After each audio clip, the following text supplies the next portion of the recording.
Welcome to the best of first-person episodes from Phantoms and Monsters. Please like, subscribe, and hit the bell icon so you'll be notified of all future uploads. The Cats from the Woods. My dad got mad and kicked me out one night. It started getting cold, so I slept against a barn. I woke up to something touching my leg. It was a cat. Well, it slept against me. Then 5 more came from the bushes in the woods and crawled up and slept on me, keeping me warm. One of the cats went back into the bushes and started bringing her kittens out and placing them on my lap, like 4 of them, so I was covered by cats and kittens. Next day I got up and started leaving. The girl cat carried her kitten with her, and when I got home she had followed me and placed it on my doorstep. I gave her milk and went in. The cat started scratching and making noises until I came out. When I did, she picked up the cat and brought her to me and walked away. I kept the kitten, and the mama cat would sit on my outside windowsill and look in the home watching us. Then, when I'd come out, she'd leave. The kitten got big enough to go out, and I'd let her, but she never left the front yard.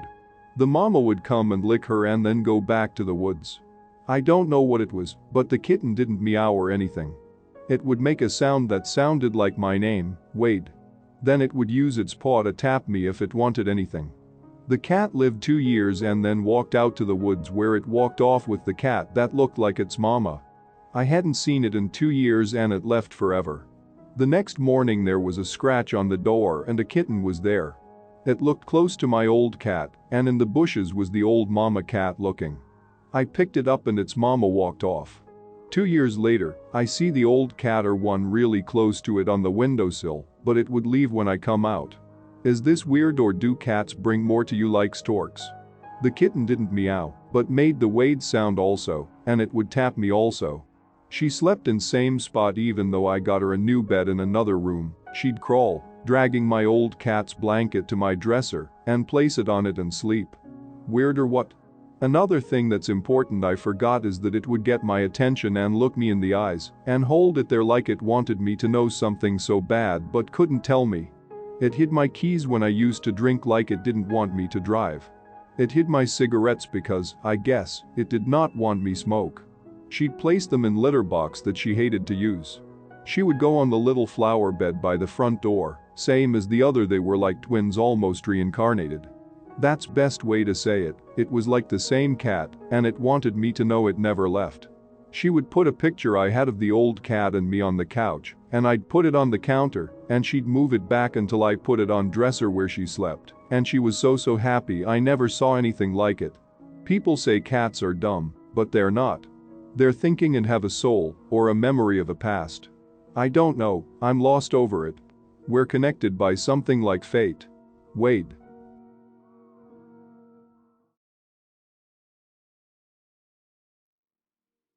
Strange Cat Tales 1. I've had strange cat experience I like to tell people because it's so unusual. One day while walking home late at night, the same road I walk down every night, 2 cats walked up to me and started meowing at my feet wanting attention, so I stroked them because it's sometimes irresistible. They were being very engaging with me, rubbing up against my legs and meowing like cats do. After a short while of playing with them, I looked up and saw a large amount of cats, must have been about 50, no exaggeration. Everywhere I looked there was a cat, some sitting together on the short walls outside the houses, some more engaging at my feet, some stayed back on the curbs. I was just completely surrounded by cats. And as I looked down the road, there were more cats walking up the road towards me. None of these cats looked like wild tabby cats. Ones I could see had collars, so they were domestic.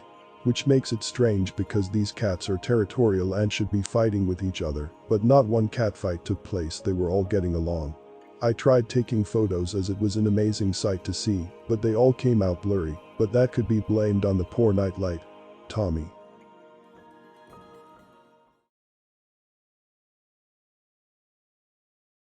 Strange Cat Tales 2. My wife and I saw the same neighborhood cat walk by 30 minutes apart. We were talking on the porch, nothing intense, just couple stuff. The first time Socks walked by, we both noticed his collar was broken, hanging loose like a red tie. I even commented that he was home from work and it must have been a bad day. We kept talking, neither of us moving, and when he came back from the same direction we both commented on how weird it was. He even came along the same path, which differs slightly from the norm. But this isn't the only example of repetition. In common parlance it is a glitch in the matrix. Very interesting that modern physics has a growing consensus that this reality may in fact be a simulation. Erin.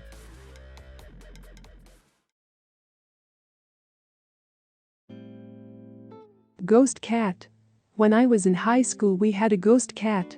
We all used to see it in flashes out of the corners of our eye. And of course my real, very much alive cat, Nike, used to chase things and hiss at the wall.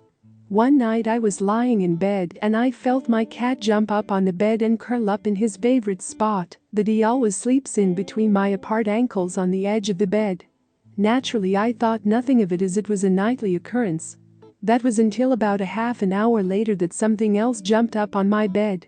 I instantly craned my neck backwards to see Nike, who was just staring at the indent in the blankets, since clearly he couldn't go to lay down in his favorite spot because something was already there. Kyla.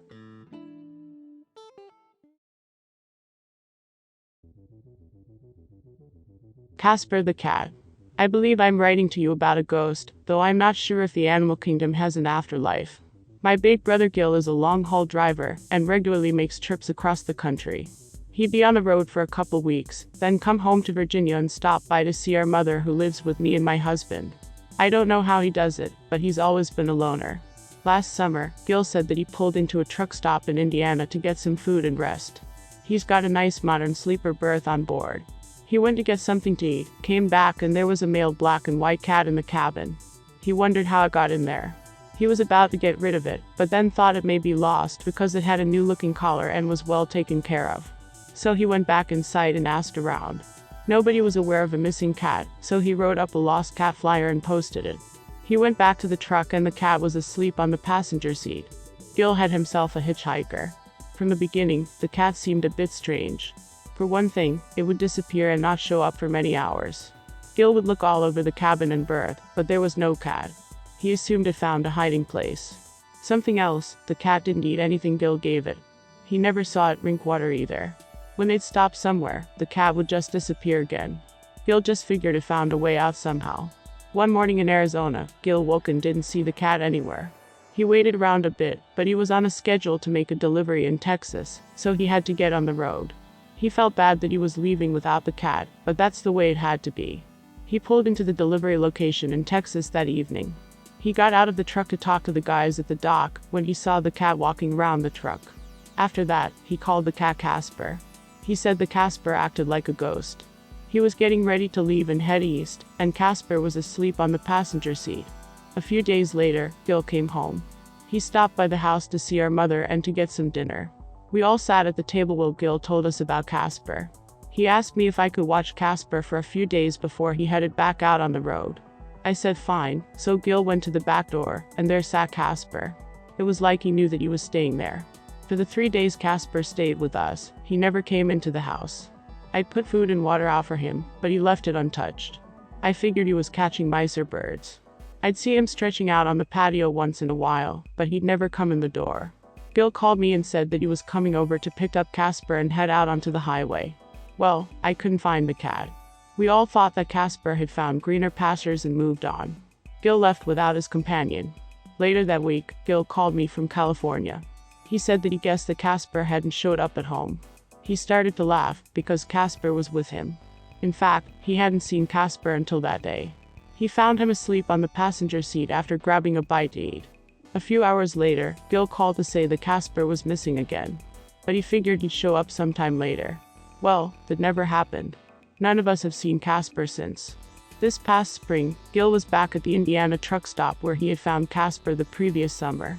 The flyer he had posted was gone from the bulletin board. He sat down to order some food, later striking up a conversation with the waitress. He told her about Casper, and that he had found him at that truck stop. She gave Gil an odd look, then she started to describe Casper to him, including the collar.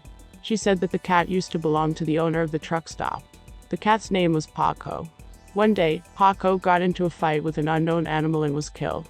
She also said that Paco was buried in the small grove of trees beside the truck stop. After eating, Gil walked over to the grove of trees. There was a small memorial for Paco. There are all kinds of cat toys and other things left on the grave. Gil called me that night and told me the story.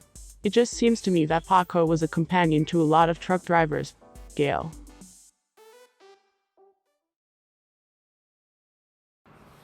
This is Lon Strickler. If you like this program, it would help us if you would give it a thumbs up. Then subscribe and click the bell icon so you get notification when we upload new first-person encounters. We have many more to come very soon. And by the way, if you have a suggestion or an experience of your own, please leave a comment.